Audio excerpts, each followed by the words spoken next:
அடுத்த முறை சேனக்கிழங்கு வாங்கினா இப்படி ஒரு முறை செஞ்சு பாருங்கள். Welcome to Kayu's kitchen. இன்றைக்கி நம்ம சேனலில் சேனக்கிழங்கு வச்சு ஒரு டிஃப்ரெண்ட்டான ரெசிபி செய்ய போகிறோம். சேனக்கிழங்கு வச்சு ஒரு கிரேவி செய்யலாம் வாங்க. இந்த கிரேவி நீங்கள் ரைஸ்க்கு வச்சு சாப்பிடலாம், அதுக்கப்புறம் சப்பாத்தி பரோட்டா எல்லாத்துக்குமே வச்சு சாப்பிடலாம். ரொம்ப நல்லாயிருக்கும், டிஃப்ரெண்ட்டாக இருக்கும். கண்டிப்பாக ஒரு முறை செஞ்சு பாருங்கள். இப்போ ஃபஸ்ட்டு என்ன செய்யலான்னா, நான் 300 கிராம் அளவுக்கு சேனக்கிழங்கு எடுத்திருக்கேன். நல்லா க்ளீன் பண்ணிவிட்டு நல்லா வாஷ் பண்ணிவிட்டு இப்படி கட் பண்ணிக்கோங்க. இந்த அளவுக்கு கட் பண்ணியிருக்கேன் மீடியம் பீசஸாக. ஸோ இதை நம்ம இப்போ ஃப்ரை பண்ணலாம் வாங்க. ஒரு கடாயில் கொஞ்சமாக எண்ணெய் சேர்த்துட்டு இதை நம்ம ஃப்ரை பண்ணிக்கலாம். எண்ணெய் சூடான பிறகு நம்ம கட் பண்ணி வச்சதை பேட்ச் வைஸில் சேர்த்துட்டு இதை நல்ல கோல்டன் ப்ரௌன் கலர் வர வரலையும் ஃப்ரை பண்ணிவிட்டு வெளியில் எடுத்துக்கலாம். எண்ணெய் கொஞ்சமாக சேர்த்துருக்கனால பேட்ச் வைஸில் ஃப்ரை பண்ணிவிட்டு எடுத்துக்கோங்க. ஒரே டைமில் எல்லாமே சேர்த்துறாதீங்க. நல்ல கோல்டன் ப்ரௌன் கலர் வந்த பிறகு இதை வெளியில் எடுத்துடலாம். பாருங்கள், நல்ல கலர் வந்தாச்சு. இதே போல் எல்லாமே ஃப்ரை பண்ணிவிட்டு தனியாக எடுத்து வச்சுக்கோங்க. அடுத்ததாக பார்த்திங்கன்னா, ஒரு கடாயில் 2 டேபிள் ஸ்பூன் அளவுக்கு எண்ணெய் சேர்த்துட்டு எண்ணெய் சூடான பிறகு 1 டீஸ்பூன் ஜீரகம் சேர்த்துக்கலாம். இது நல்லா ஃப்ரை ஆன பிறகு வெங்காயம் சேர்த்துக்கலாம். வெங்காயம் 2 மீடியம் சைஸ் அளவுக்கு எடுத்திருக்கேன். நல்லா ஃபைனாக சாப் பண்ணிவிட்டு சேர்த்துருக்கேன். இதோட பூண்டு, அதுக்கப்புறம் பச்சை மிளகாய் சேர்த்துக்கலாம். பூண்டு நல்லா ஃபைனாக சாப் பண்ணிவிட்டு 2 டேபிள் ஸ்பூன் அளவுக்கு சேர்த்துருக்கேன். பச்சை மிளகாய் 3 பச்சை மிளகாய் சேர்த்துக்கிறேன். இப்போ இதெல்லாம் சேர்த்துட்டு நல்லா ஃப்ரை பண்ணிக்கலாம். நம்ம சேர்த்துருந்த வெங்காயம், பச்சை மிளகாய், பூண்டு இதெல்லாம் நல்லா ஃப்ரை ஆகணும். பாருங்கள், நல்லா கோல்டன் ப்ரௌன் கலர் வந்தாச்சு. இந்த அளவுக்கு ஃப்ரை ஆன பிறகு இதில் நம்ம தக்காளி பேஸ்ட் சேர்த்துக்கலாம். தக்காளி 3 மீடியம் சைஸ் அளவுக்கு எடுத்திருக்கேன். இதை கிரைண்ட் பண்ணிவிட்டு சேர்த்துருக்கேன். ஸோ தக்காளி சேர்த்துட்டு இதை ஒரு 2 நிமிஷத்துக்கு நல்லா வதக்கிக்கலாம். இதில் இருந்து எண்ணெய்லாம் நல்லா பிரிஞ்சு வரணும். அது வரலையும் இதை நல்லா வதக்கிக்கோங்க. பாருங்கள், நல்லா ஃப்ரை ஆகிடுச்சு.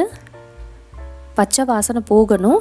ஸோ இதே போல் நல்லா ஃப்ரை பண்ண பிறகு இதில் நம்ம 1/4 கப் அளவுக்கு நல்லா திக்கான தயிர் சேர்த்துக்கலாம். தயிர் தண்ணியாக இருக்கக்கூடாதுங்க, கொஞ்சம் திக்காக இருக்கட்டும், அப்போ தான் நல்லாயிருக்கும். தயிர் சேர்த்துட்டு 1/4 டீஸ்பூன் மஞ்சள், 1 டீஸ்பூன் அளவுக்கு மிளகாய் தூள் சேர்த்துக்கலாம். கொஞ்சம் காரம் அதிகமாக வேணும்னா 1.5 டீஸ்பூன் அளவுக்கு சேர்த்துக்கோங்க. 1 டீஸ்பூன் தனியாத்தூள், 1/2 டீஸ்பூன் அளவுக்கு கரம் மசாலா சேர்த்துக்கலாம். இந்த கிரேவிக்கு தேவையான அளவு உப்பு சேர்த்துக்கோங்க. நல்லா ஒரு முறை மிக்ஸ் பண்ணிக்கலாம். இதை நல்லா மிக்ஸ் பண்ணிவிட்டு ஒரு 2 நிமிஷத்துக்கு நல்லா வதக்கிக்கலாம். நம்ம சேர்த்துருந்த இந்த மசாலா பொடிலாம் இருக்குல்ல, இதோட பச்சை வாசனை போகணும். ஸோ ஒரு 2 மினிட்ஸ்க்கு நல்லா வதக்கிக்கோங்க. எண்ணெயெல்லாம் நல்லா பிரிஞ்சு வரணும்.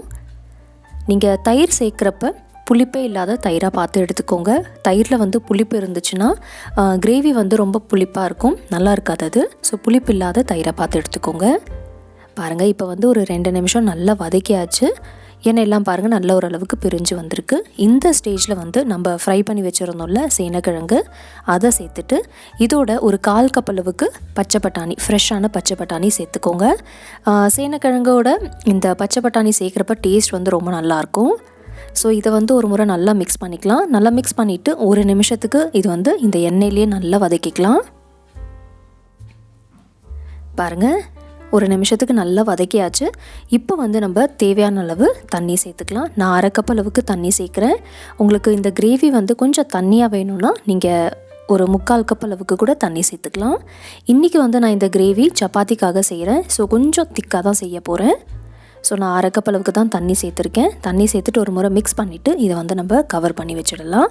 கவர் பண்ணிவிட்டு ஒரு 6லேருந்து 7 நிமிஷத்துக்கு நல்லா கொதிக்க வைக்கணும். எண்ணெயெல்லாம் நல்லா பிரிஞ்சு வரணும். பாருங்கள், இப்போ ஒரு 7 மினிட்ஸ் நல்லா கொதிச்சாச்சு. எண்ணெய் பாருங்கள் நல்லா பிரிஞ்சு வந்திருக்கு. அவ்வளோதாங்க, நம்மளோட சேனக்கிழங்கு மசாலா ரெடி ஆகிடுச்சு. ரொம்ப டேஸ்டியாக இருக்கும். கண்டிப்பாக ஒரு முறை உங்கள் வீட்டில் இப்படி செஞ்சு பாருங்கள். அதுக்கப்புறம் கேரண்டியாக சொல்கிறேன், நீங்கள் வாரத்தில் 3 நாள் இந்த ரெசிபியை கண்டிப்பாக செய்வீங்க. இப்போ ஃபைனலாக என்ன செய்யலான்னா, 2 டேபிள் ஸ்பூன் அளவுக்கு கொத்தமல்லியை ஃபைனாக சாப் பண்ணிவிட்டு சேர்த்துட்டு ஒரு 2 டேபிள் ஸ்பூன் அளவுக்கு ஃப்ரெஷ்ஷான க்ரீம் சேர்த்துட்டு நல்லா ஒரு முறை மிக்ஸ் பண்ணிவிட்டு உடனே ஃப்ளேம் ஆஃப் பண்ணிடலாம். ஃப்ரெஷ்ஷான க்ரீம் ஃபைனலாக சேர்க்குறப்ப டேஸ்ட் ரொம்ப நல்லாயிருக்கும். உங்கள் கிட்டே இல்லைன்னா பரவாயில்ல, இந்த ஸ்டெப்பை நீங்கள் ஸ்கிப் பண்ணிக்கலாம். நீங்கள் சேனக்கிழங்கு இப்படி செஞ்சு கொடுத்தீங்கன்னா சேனக்கிழங்கு சாப்பிடாத குழந்தைங்க கூட கேட்டு வாங்கி சாப்பிடுவாங்க. ரொம்ப நல்லாயிருக்கும். சப்பாத்திக்கு ஒரு சூப்பரான சைட் டிஷ். கண்டிப்பாக ஒரு முறை உங்கள் வீட்டில் ட்ரை பண்ணிவிட்டு மறக்காமல் உங்கள் ஃபீட்பேக் எனக்கு ஷேர் பண்ணுங்கள்.